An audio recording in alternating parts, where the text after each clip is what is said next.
Hi, everybody. Welcome to First Church of Religious Science in New York. I want to welcome everybody on the Zoom call. I want to welcome the people here present today. It's nice to see the smiling faces. We broadcast on Zoom now. Many of you are there. We see you all.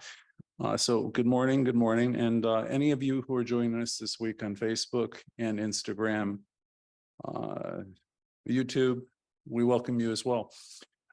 This morning, we're going to be talking about how we create our reality.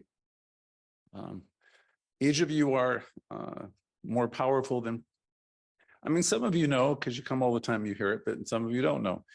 You have power available to you for your use. So we're going to talk about that a little bit today. Question for you is, do you believe that your thoughts have an impact on your life? Do you believe that your thoughts have an impact on the world that you live in?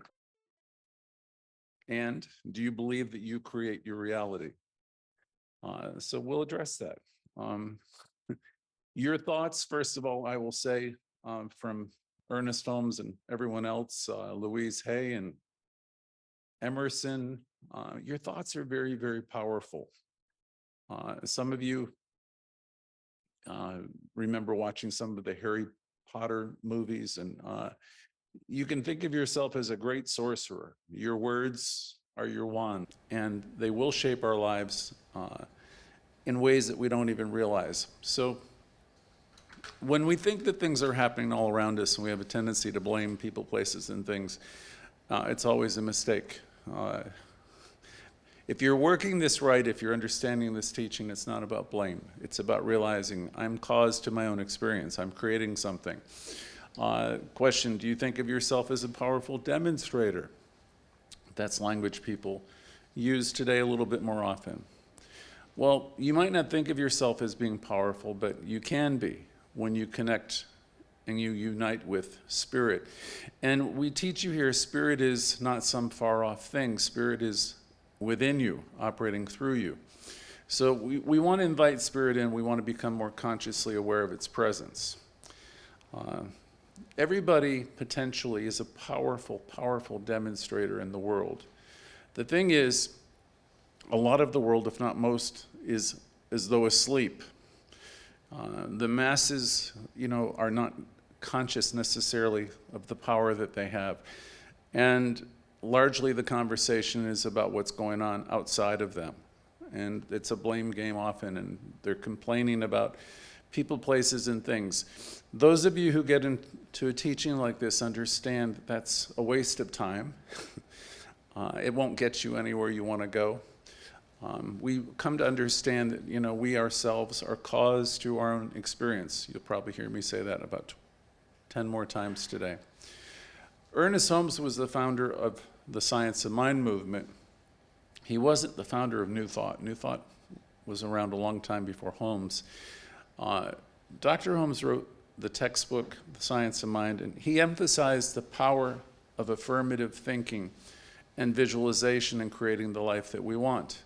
He believed that our thoughts and beliefs shape our experiences, and that by consciously choosing our thoughts, we will create our reality. Holmes wrote extensively about the importance of using affirmations. We do that all the time here as well. The importance of affirmations, and we use affirmations to reprogram, he said, our subconscious mind so we can manifest our desires. We also we will affirm, we will also deny. When something comes up in our thoughts that's not life-giving, we will deny it. We will release it into the nothing. We will say into the nothingness from whence it came. So we're working with our thoughts all the time. Holmes taught that when we focus on what our heart's desire is, what we want, rather than what we don't want, we're able to align ourselves with the power within and create a more fulfilling life. In his book, he said, we can create the life we want by consciously choosing our thoughts, beliefs, and attitudes. Now, I play with this subject with you in different ways, lots of lessons. Am I a lifter or am I leaner? I was taught decades ago, we're here to see the good, to see the God, to see the good. And that term was used interchangeably by Edwin Gaines years ago. We're training ourselves to, because we understand that we live, move, and we have our being in this creative substance, this energy, we're training ourselves to see the good. Even when it doesn't look like it's there, it is there.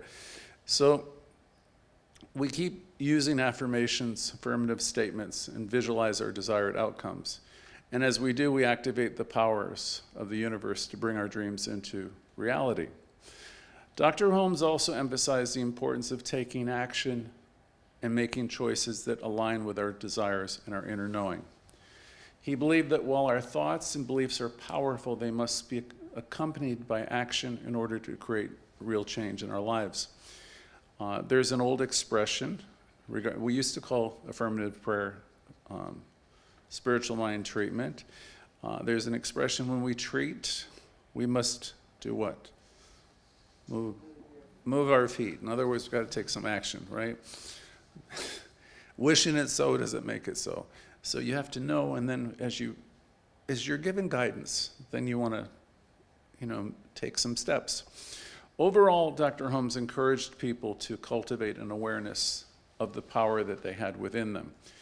And he described it as a power for good that we can use, and a power that will always respond to the person who's using it. He said, when we expand, when we, in our mind and our consciousness, develop bigger buckets, as you hear us say from time to time, when we have this expansive consciousness, right, it will never retract. I mean, we're growing, we're evolving, we never go backwards. Each of us have already expanded and grown, and we will grow more. We can do this more consciously. We can engage it more. This is a quote that originally I thought was from Ernest Holmes, but I think he borrowed it from Einstein. The mind that opens to a new idea never returns to its original size.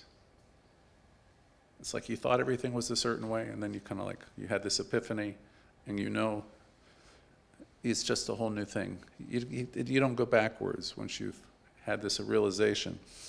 So I believe he borrowed that from Einstein, who also suggested that once your mind is open to something bigger and better, it will never return to its original size. Each and every one of us is expanding in our knowing. We're transforming bit by bit, and we are becoming more. We are creating our reality. All of us are being exposed to ever new ways of thinking and being. As a result, we are growing and we are forever changing by the experiences. Once we have been exposed to a new idea or perspective, we cannot simply go back to our previous thinking. I tried that once when I was younger with our religion that I grew up with. I'd gone into religious science, and then I thought, I don't know, you get scared, everything's different. You go back. Can't go back. It doesn't work. Once the genie's out of the bottle, it's out of the bottle, has been my experience. So once we've been exposed to a new perspective, we simply can't go back to our old way of thinking. Our minds have been opened and expanded, and we are forever changed by the new information that we have received. Being in the now is the way to be. It's the way to create our reality. It's always important to bring yourself back to the here and now, especially if you do anything with yesterday. Just drag yourself right back and say, the point of power is right here, right now. Okay. We want to be in the now. We want to be open to new ideas and perspectives because they have the potential to change the way we see ourselves and the world around us. We can continue to grow and evolve throughout our lives and never become old or stagnant in our thinking and our understanding of the world. As if we're alive and present, right? Your mind is a powerful thing. When you fill it with positive expectancy, your life will start to change. That's a phrase that's helped me a lot throughout the years. We're here to cultivate positive expectancy. When I find myself going the other direction, I know I'm off track. Okay, We're here to cultivate positive expectancy. When we learn to see the world through a positive lens, we're more likely to approach challenges in a much different way. We'll have what's called an I can do it mindset, with a knowing that whatever happens, that we are supplied and supported. With this kind of consciousness, you'll view setbacks as opportunities for learning rather than some insurmountable thing that has happened to you. You'll understand that, okay, all things are happening for the good. There's something in here for me to learn. On the other side of the coin, when our minds are filled with negative thoughts, we may experience a range of negative emotions, often fear, anxiety, depression. These thoughts and emotions can have a real debilitating effect on our lives or bodies, and they can cause us to feel stuck, defeated, overwhelmed, many things. Negative thoughts can also reinforce limiting beliefs, self-doubts, making it difficult for us to achieve our goals and pursue our dreams. In our textbook, glossary, under treatment, Ernest Holmes said that we must spend the time, the effort, to rid negation from our consciousness. So what do you think negation is? Our stinking thinking. Wherever you tend to be negative, and it's there in most of us. It's the time, the art, the effort of ridding that from our consciousness. There's a 12-step slogan I learned from a program many years ago, which advised us all to be careful of our stinking thinking. Same idea, right? Most Thursdays we ask the audience, what has it been like being you this week? It's kind of like a question for you to ponder. Have you been thumbs up? I've been doing well. I've been taking good care of my mind. I'm letting go of the negatives. I'm embracing the positives. And, have you been practicing self-care? What's it been like being you? And we don't do that because we're trying to make anybody feel bad. It's more because we want you to start to monitor your own consciousness. Because if the tendency of my thinking is negative or stinking or whatever, my life is going to start to reflect that. Or if it probably already is reflecting that. So the point of power is always in the present moment. We don't notice to beat ourselves up. We notice only because we want to take charge of our life. We taught that religious science for the young people. There's a stagecoach, and the invitation is to get out of the comfort zone of the coach and get up there on the platform and take the reins. There's power for good, and you can use it. But if you're just stuck in your rut, you're not exercising your executive power, why would you expect anything's going to change? So we want to be careful of our thinking. We want to monitor our thoughts. You can call them inventories. But whatever you want to do, you just really want to become more mindful of what it is that you're spinning personally, because your thoughts are very powerful. Most of us are trying to upgrade our consciousness. We're actively challenging ourselves to release any negativity that we have. The negation of fear, doubt, insecurity, any of that, we want to let go of that so we can return to what many people call the garden, or we can return to what is real. A question for today, how can you use, or better use, the power of your thoughts to shape your life? Some ways you can use the power of your thoughts to shape your life would be, first of all, having a vision for yourself. Spend some time with the most important person in the world. And guess who that is? It's yourself. Some people are so other-referred, they don't have a clue what will make them happy. They have no clue what they've come here to be. So practice, with yourself. Visualize the kind of life you want to have. There's usually clues from our childhood or, things that interest you. Visualize who you want to be, what you want to do. There's huge power in creative visualization. So, you might journal about it, visualize it. Take note of the things that give you a little bit of excitement. Visualize the person you want to become. And you might say, it's too late. It's too late for me. And then, of course, the answer to that is no, that's not true. The final chapter has not been written for any one of us, and we can begin today to recreate it all. It's the point of power is always in the present moment. So think about visualizing and dream big. That's the message of everybody from Holmes to Emerson. Visualize in a very large way. Imagine yourself achieving your goals and living a fulfilling life. Let yourself feel it. This will help you stay focused on what you want and motivate you to take action towards achieving it. It's Bernstein who uses the term super attractor. If you want to be a super attractor, a person who demonstrates your good easily, you'll want to develop a consciousness with, a very big vision. So let your dream be large. Emerson suggested we hitch our wagon to a star. Okay, so what does that suggest? Whatever you want, let it be big. He said, don't aim for molehills, aim for the stars, right? Have a vision that's so big that you can embrace challenges and view failures as opportunities for learning and growth. A big vision will help you overcome obstacles and help you develop resilience, where you're not easily offended, where you don't take things personally.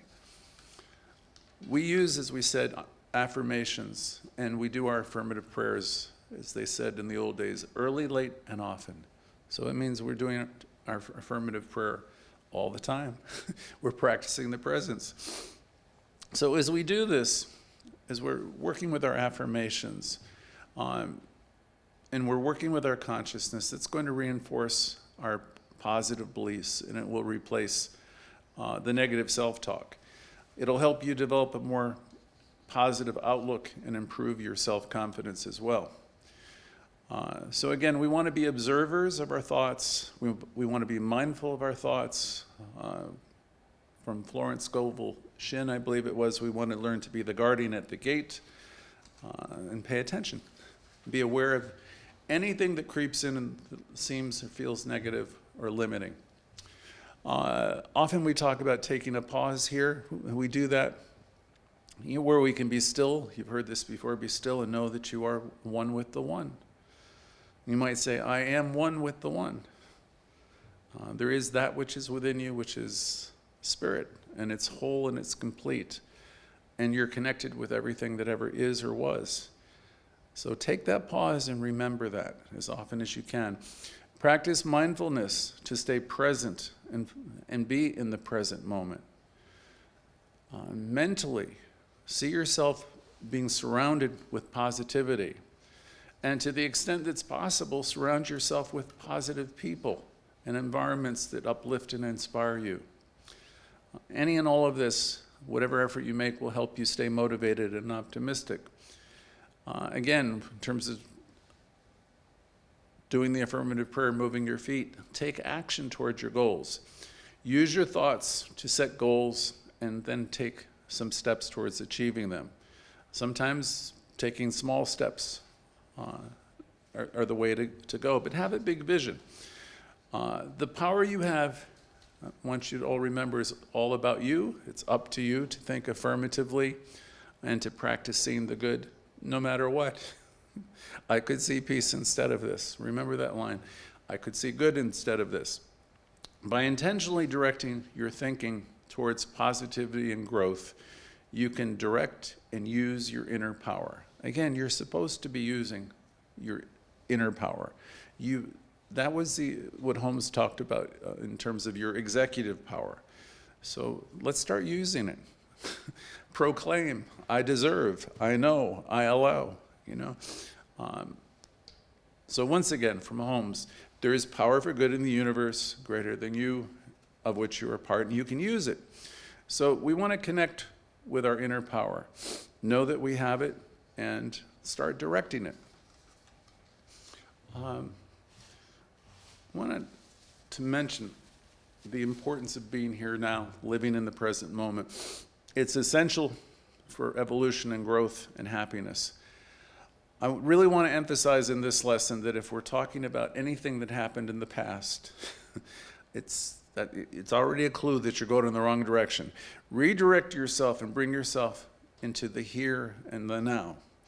The point of power is always here. It's not yesterday. So whenever we start talking about yesterday or what happened or what somebody did to us, it won't bring you what you want, I can promise you. Barker, Raymond Charles famously said, yesterday ended last night. Except it doesn't for most people. Why? Because they drag a bunch of junk into today. Ernest Holmes said people carry around a lot of corpses. What do you think he was talking about? The negativity, resentments, wishing it were different, a lot of stuff, and that, so here it is. We're smart enough to know that stuff is not going to take us where we want to go.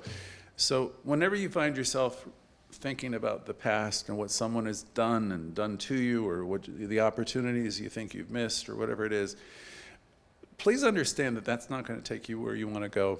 And just as soon as you see yourself doing it, just say, I release this. And the point of power is always in the present moment, because we want to live in the present moment. When we focus on the past or worry about the future, we miss out on the beauty of the present moment. Do you find yourself dwelling on past mistakes or worrying about the future? That's more of a question for a class. If you're full of misgivings or fearful of what's coming next at you, Louise Hay asked, how will you be able to fully enjoy the present moment? Yesterday is gone, tomorrow has not yet come. We have only today. Let us begin.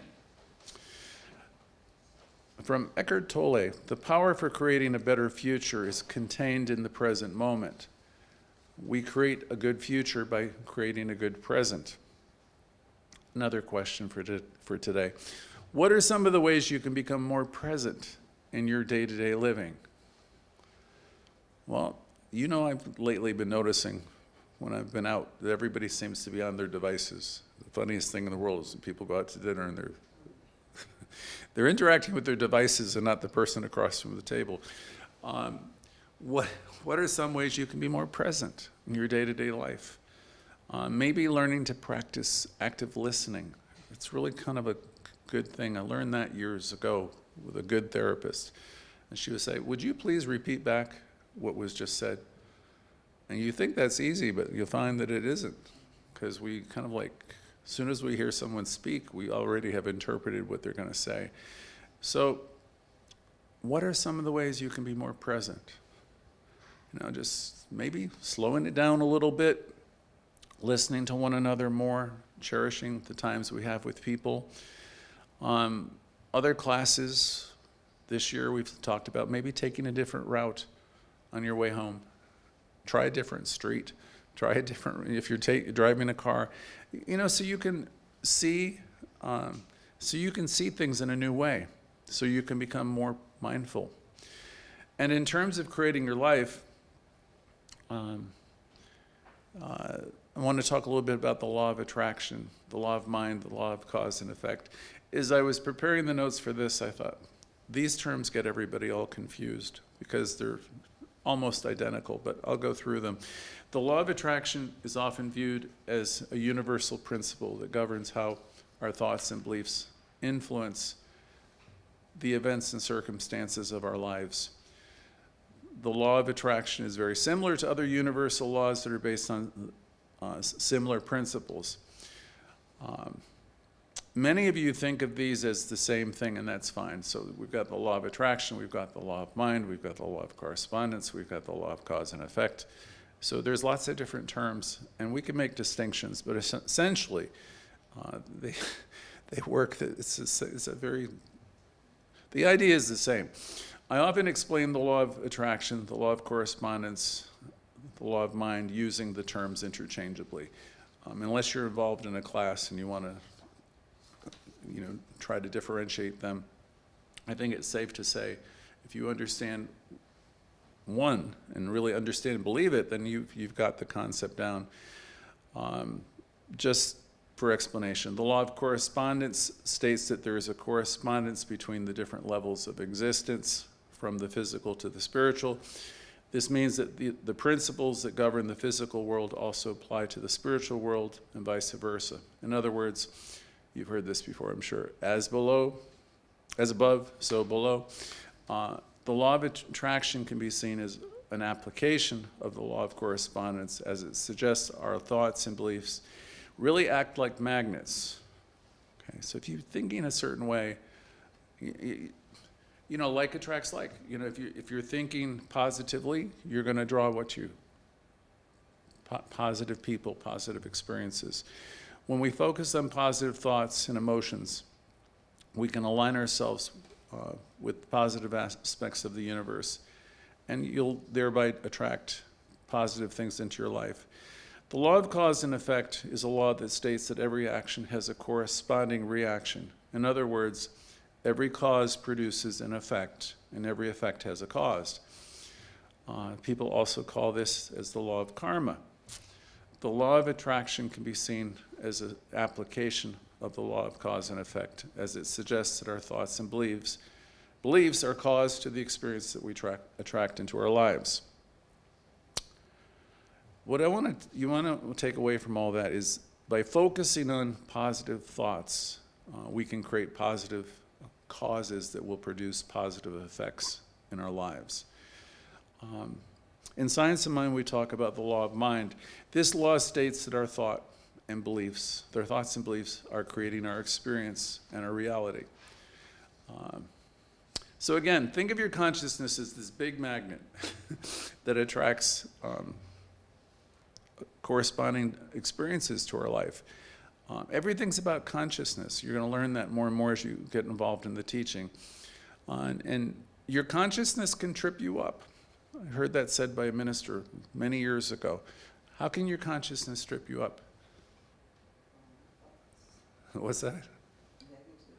All right, Reverend Judith is with us.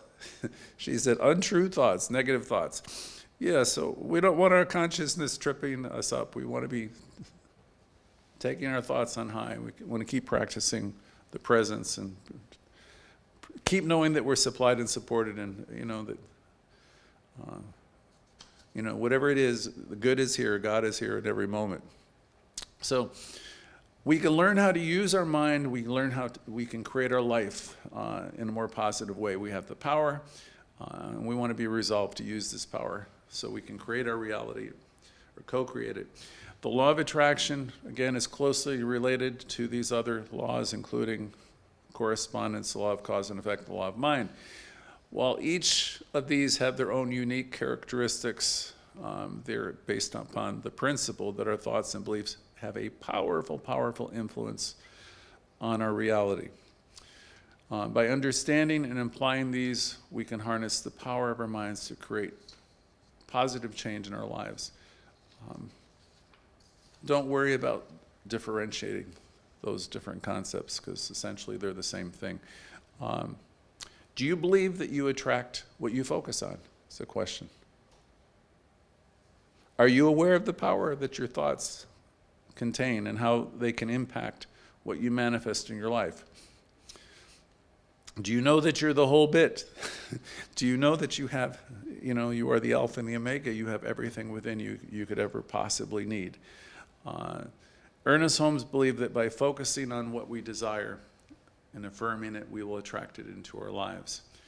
When we're doing that, here's the thing. Always envision having the thing that you desire right now. Don't put it off. I hear people do treatments and affirmative prayers, and I rarely correct anybody when they're doing them. But if you want your affirmative prayer to be powerful, you want to affirm it as though it is done when? Right now. Please don't make it contingent upon anything else, like when this happens or that happens, okay? It's all happening in the now. Tell yourself, and when you're doing treatment, don't say, I only need a little of this or a little of that. We want to get rid of any of these kind of stories. We want to have our treatments and we want to have our prayers be big vision. And we want to negate anything that suggests that we don't deserve our good. And everything that we affirm in our prayer process or we proclaim, again, is in the now. It's important to remember that. The law of mind is going to work for us constructively or destructively. So let's get this part of it right. Stinking thinking, negative thinking, complaining, whining, blaming, and any of this stuff just slows you down. And we want to release regrets of any kind. Release them. The past is over. Somehow when I was putting my notes together, I was reminded of a Brando movie where there was a line, "I could have been a contender." Ever hear that? The character who said it was played by Brando, and he laments that he was never given a fair chance to be a great fighter. He was never given a chance. It wasn't fair, that his potential was squandered due to all kinds of external factors. That line has come to symbolize the idea of missed opportunities and unfulfilled potential. I want to say, we're not here to live our life that way. We're not here to live our life with a lot of regrets over what we didn't do or what people didn't do for us or what they did to us. Meaning, if you're doing any of this, it's self-sabotage. Your consciousness is tripping you up, like I asked that question before. If you're coming from any place of fear, fearful thoughts, you're going to then bring in fearful circumstances into your life. If you're totally preoccupied with seeing the good, then it's all going to be very different. Then you're going to draw in good everywhere. It was Henry Ford long ago who said, "Whether you think you can or you think you can't, you're right." So please remember that one. Whether you think you can or you think you can't, you're right. Remember the big genie from the movie The Secret. "Your wish is my command." It's the only thing I think he said in the whole movie. Life responds to you. Your wish is its command. So, as you think, so shall you be. Another question. What are some of the ways you can focus your thoughts on what you desire? You have this great power within you. It's called imagination. Your imagination is spirit speaking to you. It's a powerful tool that can be used to manifest your desires. By visualizing our goals, sensing our desires, we can bring them into reality. Do you use your imagination to visualize your desires? Question. Can you see yourself living the life you desire? Do you let yourself think that way? Imagination is everything, according to Albert Einstein. He said it is the preview of life's coming attractions. So let yourself have some alone time where you can dream and journal and let your imagination go wild. Let your dreams be big. Don't censor yourself and say, "Oh, I can't have this, I can't have that." Let your imagination, let it flow. He went on to say, this is Einstein, logic will get you from A to B. Imagination will take you everywhere. So here's a quiz question. What are some of the ways you can use your imagination to manifest your desires? I promise you, if you're telling yourself, "I can't do this and I can't do that and I can't do this because," that's not using your imagination. It's just the opposite. You're kind of like fighting yourself. So let yourself, I don't know, become like a child and let that imagination just get stirred up in you. And, you might create your vision board. You might work with some journaling as a way to let your imagination come forward. Next thing in terms of creating our reality, I wanted to mention the importance of being authentically you and developing your own self-expression. Living authentically and expressing ourselves fully is essential for personal growth and fulfillment. Do you feel like you're living authentically? Or are you living in the shadow of someone else? Do you feel like that you've come into a place where you're living your own vision? We did a class, we're here to develop, what's the expression? Who we have come here to be. Are you living that life yet where you are becoming the person that you've come here to be? Do you feel you're living authentically and expressing yourself fully? Are you able to be yourself in all areas of life, or are you wearing a lot of masks? Hold on a second.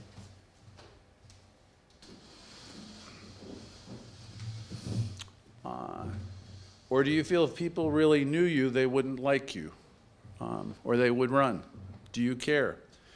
Most of us would like to be liked. That's pretty healthy. It's when we become needy and dependent upon other people, it moves to something else. When we become overly dependent on others, it will limit our freedom and autonomy, which can be unhealthy for us.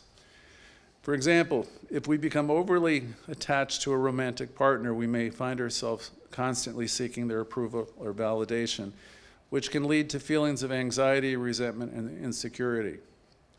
Similarly, if we become overly reliant on a particular group of friends, we may find ourselves feeling trapped or stuck if we don't learn how to go within and seek answers.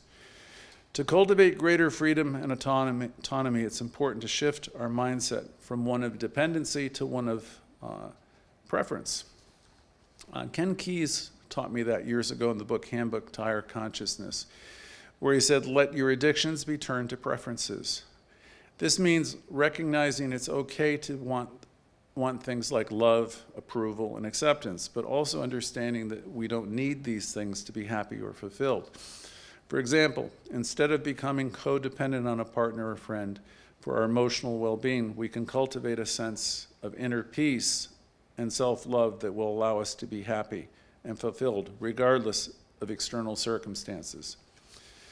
This idea of cultivating freedom and autonomy through the power of thought is central to the New Thought movement. New Thought teaches that our thoughts and beliefs shape our experiences, and that by cultivating a positive mentality, positive expectancy, we will create the life that we want. By letting go of dependency and cultivating inner strength and self-love, self-esteem, we move toward ever-increasing freedom and fulfillment in our lives. Dr. Holmes believed that living authentically is key to personal growth and fulfillment. So hopefully you're not looking any longer for people to approve of you. Hopefully you've released the need for that. You've released the need for external approval. Louise taught us self-acceptance and self-approval in the now are the keys to all positive changes. It was Emerson who was always saying, to be yourself in a world that's constantly trying to make you something else is the greatest accomplishment of all. The privilege of a lifetime is to become who you truly are. Here's a question for everyone. What are some of the ways you can live more authentically and express yourself more fully? That's something to think about. In terms of creating the life we want, we always want to mention gratitude and abundance. By expressing gratitude for what we have in our lives, we'll bring forth more good. By focusing on what we're grateful for, we attract more and more. Do you practice gratitude regularly? Are you aware of the abundance that's in your life? There's so much. Or are you talking about what you don't have and what you need all the time? I don't think most people are aware of what they have. We have a lot. If we look at what we have in life, and we celebrate what we have in terms of our health, our wealth, and every good thing, you'll create more of it. Ernest Holmes believed that living a life of service is the key. So we're full of goodness and abundance, so we want to pass it on. Holmes thought living a life of service is the key to personal growth and fulfillment. When we give back to life, we make a difference. By living a life of service, we have an awareness that God is in all. We have self-awareness, we love ourselves, and we extend that love to others. We tap into our own inherent goodness, and we connect with others on a deep level. When you're loving and honoring yourself, and you're keeping your calm and cool, you are helping others. On a metaphysical level, loving yourself is an act of profound transformation that has a ripple effect throughout the world. When we cultivate self-love, when we learn to love ourselves and have compassion, we shift our energy and consciousness in a way that positively impacts everyone around us. We become more open and receptive to the world, and our relationships with others become more harmonious and fulfilling. At the same time, fear and insecurity are also contagious, and they can create a negative feedback loop that perpetuates itself throughout society. When we operate from a place of fear and lack, we are inadvertently contributing to the very problems we seek to resolve or solve. You, I, we all have everything it takes. It's in us, operating through us. So it's important to cultivate a consciousness of self-love and abundance. As we practice living the affirmative life, we raise our collective consciousness and we contribute to the healing and transformation of the world. We, you and I, all of us are lifters. We become beacons of light and positivity, inspiring others to do the same and creating a positive loop of love and compassion. Ultimately, the choice between fear and love is one that each of us makes on a daily basis for ourselves. When we choose love, we align ourselves with the higher power of the universe, and we become agents of positive change. The message is always going to be, love yourself first, and then extend that compassion to everyone, to others, without any expectation of anything in return. A couple quotes. Muhammad Ali once said, "Service to others is the rent you pay for your room here on earth." Our thoughts are very powerful and will shape our lives in ways we may not realize. By living in the present moment, focusing on what we desire and the truth of our being, and using our imagination, we learn to express ourselves authentically, we practice gratitude, and we live a life where we share, we give. As we do this, we create the life we desire and experience personal growth and great fulfillment. Remember, your thoughts have power, so we want to choose them wisely. From Proverbs, as a man thinketh in his heart, so is he. Norman Vincent Peale, change your thoughts and you will change the world. Thank you for joining us today.